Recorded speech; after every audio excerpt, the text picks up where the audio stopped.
அஞ்சலி இப்போ தன்னோட சுயரூபத்த காட்ட ஆரம்பிச்சுட்டா. அதாவது அவளுக்கு கார்த்திக் முக்கியமா அப்படின்னு கேட்டீங்கன்னா, கார்த்திக் இல்ல யாருமே முக்கியமும் கிடையாது. அதாவது இந்த உலகத்திலேயே வந்து பார்த்தீங்கன்னா, தன்னோட அம்மா அவங்க அம்மா மட்டும் தான் வந்து பார்த்தீங்கன்னா முக்கியம் அப்படின்ற மாரி நெனச்சுட்டு இருந்தாங்க.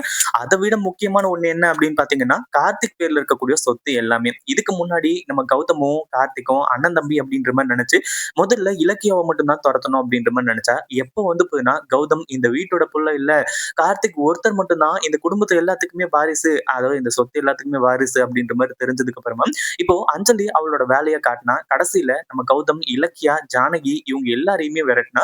ஒரு பக்கம் கௌதம் பேர்ல இருந்த அந்த சொத்து எல்லாமே மறுபடியும் இந்த கார்த்திக் பேருக்கே வந்துச்சு அப்படின்னே சொல்லலாம். அதாவது இப்போ அந்த கார்த்திக் வச்சு வந்து பார்த்தீங்கன்னா, எப்படியாச்சும் இந்த சொத்து எல்லாத்தையுமே ஆட்டைய போட்டுறலாம் அப்படின்ற மாரி நெனச்சா.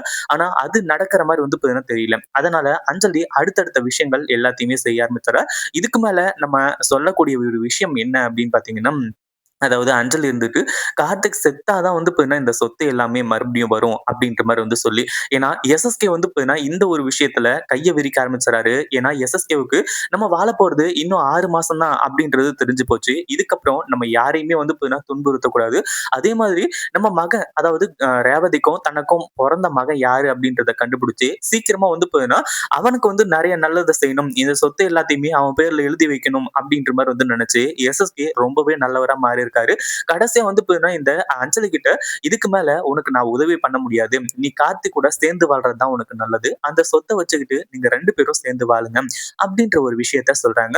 இப்போ அஞ்சலியால அத ஏத்துக்கவே முடியல. அதுக்கப்புறம் தான் வந்து பார்த்தீங்கன்னா, இதுல வேற என்ன வழி இருக்கு அப்படின்ற மாரி வந்து தெரிஞ்சுக்கிட்டு, கடைசியில ஒரு வழிய வந்து பார்த்தீங்கன்னா சூஸ் பண்றா. ஏன்னா கார்த்திக் பேர்ல இருக்கக்கூடிய சொத்து எல்லாத்தையுமே மாத்தணும் அப்படின்னா, ஒண்ணு கார்த்திகா விருப்பப்பட்டு அந்த சொத்து எல்லாத்தையுமே அஞ்சலி பேருக்கு எழுதுறதுக்கு இவ வந்து பார்த்தீங்கன்னா உதவி செய்யணும். அதே மாதிரி இந்த எஸ்எஸ்கே இருந்துட்டு நான் கார்த்திக் கிட்ட எல்லா உண்மையுமே சொல்லிடுவேன். நீ என்ன பண்ற? நீ இந்த ஒரு விஷயத்த மட்டும் செய்யி அப்படின்ற மாரி வந்து சொல்லியிருக்காங்க. கடைசியில வந்து பார்த்தீங்கன்னா, இப்போ எஸ்எஸ்கே வந்து சொல்ற மாரி வந்து செய்யாம, கார்த்திக் வந்து பார்த்தீங்கன்னா இப்பவே செத்துட்டான். அதாவது கார்த்திக்க கொன்னுட்டோம் அப்படின்னா, அதுக்கப்புறம் கார்த்திக் பேர்ல இருக்கக்கூடிய சொத்து எல்லாமே ஆட்டோமேட்டிக்கா நமக்கு வந்துரும். அப்படின்ற மாரி வந்து முடிவு பண்றாங்க. ஒரு பக்கம் வந்து பார்த்தீங்கன்னா, இப்போ நம்ம கார்த்திக்குக்கு இது எதுவுமே தெரியாது. அதுவும் இல்லாம அஞ்சலி தன்னோட பொண்டாட்டி அப்படின்ற மாரி வந்து சொல்லி, ரொம்பவும் வந்து பார்த்தீங்கன்னா, பாசத்தோட தான் நம்ம கார்த்திக் இருந்துட்டு இருந்தாங்க. இப்ப தான் அவளோட சுயரூபமே தெரிய வரப்போகுது. அதாவது "கார்த்திக் உன் பேர்ல இருக்கக்கூடிய சொத்து எல்லாத்தையுமே என் பேருக்கு எழுதி வை" அப்படின்னு சொல்லிட்டு ஓப்பனா கேட்க ஆரம்பிச்சுறாங்க. அப்படி எழுதி வைக்கல அதாவது இப்ப தான் கார்த்திக்குக்கு உண்மையான சுயரூபம் வந்து புரிய வருது. அஞ்சலி இப்படிதான் அப்படின்ற மாரி வந்து சொல்லி, அப்பதான் கார்த்திக் இருந்துட்டு, "நீ இப்படிதான்னு சொல்லிட்டு எனக்கு இப்ப தான் தெரியுது. இதுக்கு முன்னாடியே தெரிஞ்சிருந்துச்சு அப்படின்னா, கண்டிப்பா நான் உன்ன சும்மா விட்டுருக்க மாட்டேன். கௌதம், இலக்கியா, ஜானகி, என்னோட அம்மா எல்லாருமே வந்து பார்த்தீங்கன்னா சொன்னாங்க. ஆனா நான் தான் வந்து பார்த்தீங்கன்னா உன்ன தப்பா நெனச்சுட்டேன். அதாவது நீ வந்து பார்த்தீங்கன்னா நல்லவளா மாறிட்ட, திருந்திட்டன்னு சொல்லிட்டு வந்து நெனச்சேன். அப்படி இப்படின்ற மாரி வந்து சொல்லிட்டு இருக்கும்போது, கடைசியில வந்து பார்த்தீங்கன்னா கையில ஒரு கட்டைய வச்சுக்கிட்டு, இந்த அஞ்சலி இருந்துட்டு நம்ம கார்த்திக்க அட்டாக் பண்ண ஆரம்பிச்சுர்றா.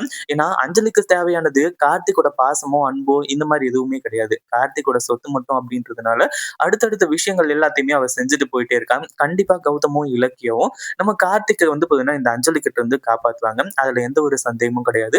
இந்த வீடியோ பிடிச்சிருந்தா லைக் பண்ணுங்க, ஷேர் பண்ணுங்க. இப்பதான் நம்ம சேனலுக்கு ஃபர்ஸ்ட் டைம் வரீங்க அப்படின்னா, கீழ இருக்க சப்ஸ்கிரைப் பட்டன பிரஸ் பண்ணிக்கோங்க.